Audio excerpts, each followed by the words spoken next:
عقل مند ہم خود ہیں، شر پسند کرتا دھرتا بنے بیٹھے ہیں، حرام کی روٹی زیادہ لذیذ ہو گئی ہے، رشوت کو تحفہ کہا جاتا ہے، شراب کو انگور کا رس۔ ایسی صورت میں صرف اتحاد تمہیں بچا سکتا ہے۔ یاد رکھو، جو بھیڑ اپنے گلے سے کٹ جاتی ہے اسے بھیڑیا کھا جاتا ہے۔ پھر باری باری سب کو پیار کیا، سینے سے لگایا، تکلیف بڑھتی گئی، مگر ضبط کا دامن ہاتھ سے نہ جانے دیا۔ 21 رمضان المبارک 40 ہجری کو ایک عظیم انسان، ایک بے مثل مبصر اور فلسفی، اسلام کا قدآور ستون، اپنے خاندان اور مداحوں کو روتا سسکتا چھوڑ کر رخصت ہوا۔ حضرت حسین کی زندگی میں آنے والا تیسرا بہت بڑا غم۔ حضرت علی رضی اللہ عنہ کی شہادت کے بعد امام حسن رضی اللہ عنہ ابن علی صرف 6 ماہ خلیفہ رہے۔ عجب کشمکش میں گرفتار تھے، لوگ گروہوں میں بٹ کر خون و خچر پر تلے ہوئے تھے، اسلام کے پرخچے اڑنے کے آثار پیدا ہو گئے۔ ادھر امیر معاویہ نے ایک لشکر جرار لے کر چڑھائی کر دی۔ خون خرابے سے بچنے کے لیے امام حسن رضی اللہ عنہ نے صلح کر لی۔ وہ لوگوں کے اصرار سے خلافت اپنے ہاتھوں میں لینے کے لیے تیار ہو گئے تھے۔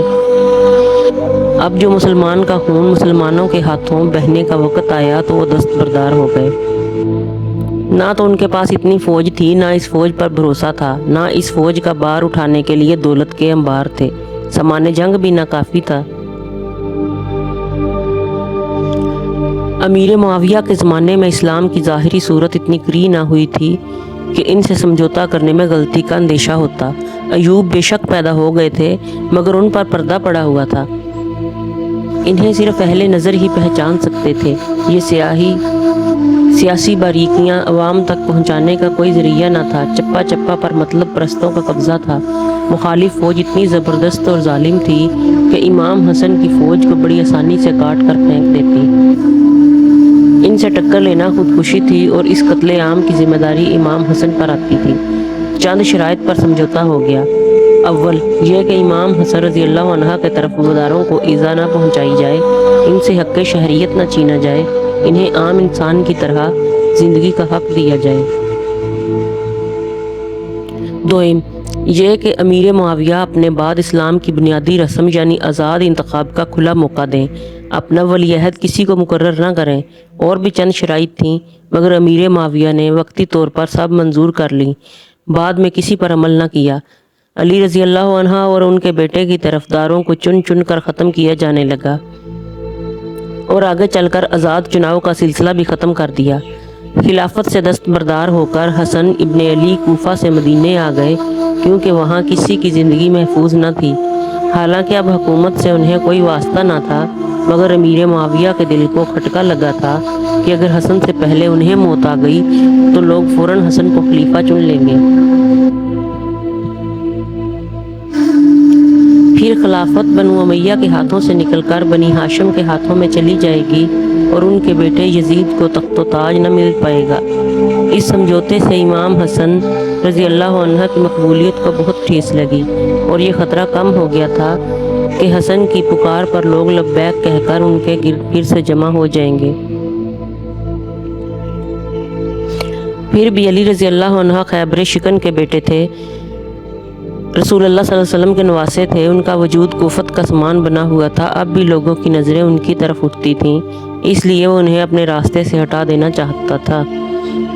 امام حسن رضی اللہ عنہ کی ایک بیوی کوفہ کی تھیں جن کا نام جادہ تھا۔ خفیہ طور پر انہیں شیشے میں اتارا گیا، ان سے وعدہ کیا کہ اگر وہ کسی طرح امام حسن کو ختم کرنے میں کامیاب ہو جائیں تو انہیں 1,00,000 دینار دیں گے اور ان کی شادی یزید سے کر دی جائے گی۔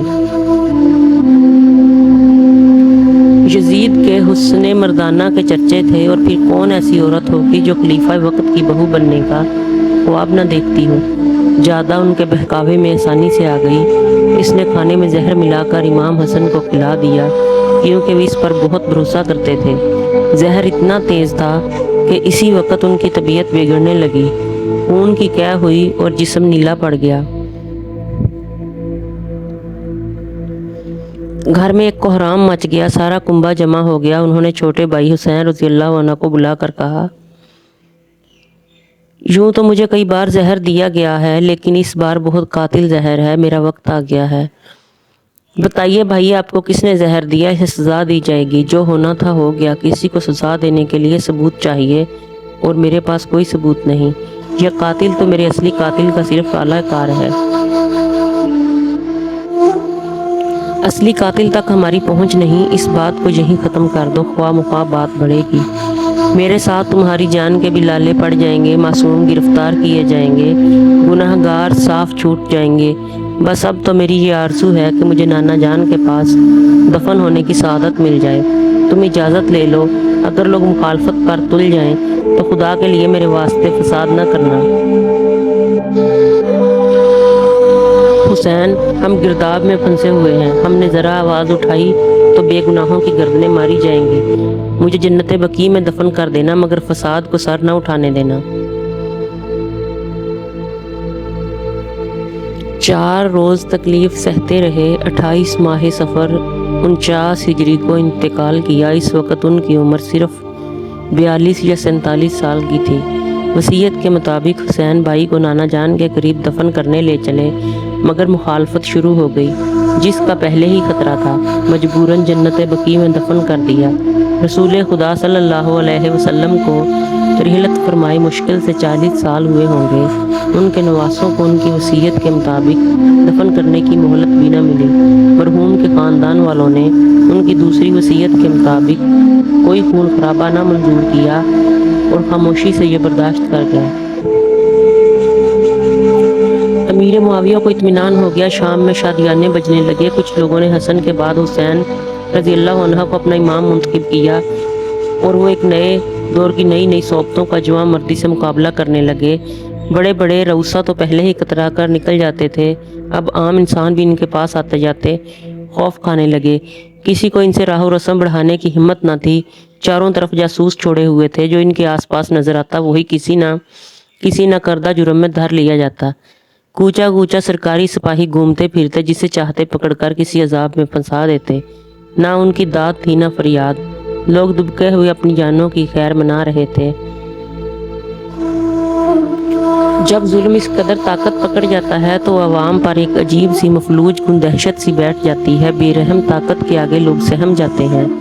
حساس اور خوددار دوسرے ملکوں میں جا بس جاتے ہیں، گمنام اور پوشیدہ زندگی گزارنے لگتے ہیں، ورنہ جان گنواتے ہیں۔ جب مسلمانوں کا یہ حال تھا تو یہودیوں اور عیسائیوں کی حالت کا کیا پوچھنا۔ ان کی حق تلفی کھلے بندوں اسلام کا نام لے کر کی جاتی، کسی بھی کورٹ کچہری میں ان کی سنوائی نہ ہوتی، جاگیریں ضبط کر کے مقبروں کو عطا ہو جاتی۔ جو ترک وطن نہ کر سکے وہ چوروں کی سی زندگی گزارنے لگے۔ سر اٹھا کر چلنے کی بھی ہمت نہ تھی۔ یہودی اور عیسائی امام حسین رضی اللہ عنہ کے پاس اپنا دکھ درد لے کر آتے، جتنا ہو سکتا وہ ان کی مدد کرتے، تسلی دلاسا دیتے۔ سب یہ بات دشمنوں کو ناگوار تھی کہ اب بھی لوگ ان سے عقیدت ظاہر کرنے کی ہمت رکھتے تھے۔ ان پر پابندی ہوئی تو رات کی تاریکی میں چھپ چھپ کر آنے لگے۔ مفسدوں نے مشہور کرنا شروع کیا کہ حسین رضی اللہ عنہ تو منکر ہو گئے ہیں، عیسائیوں اور یہودیوں سے دانت کاٹی روٹی ہے۔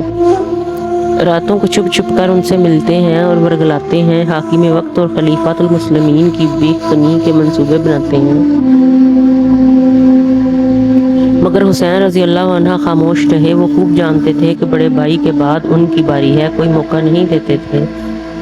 اپنی اور اپنے خاندان کی پوری حفاظت کرتے تھے۔ گوشہ نشین ہو گئے تھے، زیادہ تر وقت مطالعہ میں گزارتے تھے اور بچوں کی تعلیم کی طرف متوجہ تھے۔ پورا خاندان ایک بند مضبوط مٹھی کی طرح جڑا ہوا تھا۔ اکیلے باہر نہیں نکلتے تھے، سب جتھا بنا کر جاتے تھے۔ ان کے بہی خواہ دور دور سے ان کی حفاظت کرتے تھے۔ کسی قاتل کو قریب آنے کی ہمت نہ تھی۔ لوگوں کے دلوں میں اب بھی حسین رضی اللہ عنہ ابن علی کا خاندان ایک مضبوط قلعہ کی طرح تھا، جس کا ہر فرد چوکنا تھا۔ وہ روز سب کو جمع کر کے حالات زمانہ پر بحث مباحثہ کرتے۔ تنگی ترشی بھی تھی، فاقے بھی ہو جاتے، مگر پیشانی پر بل نہ آتے۔ اسی طرح وقت گزرتا گیا، سال بیتتے گئے۔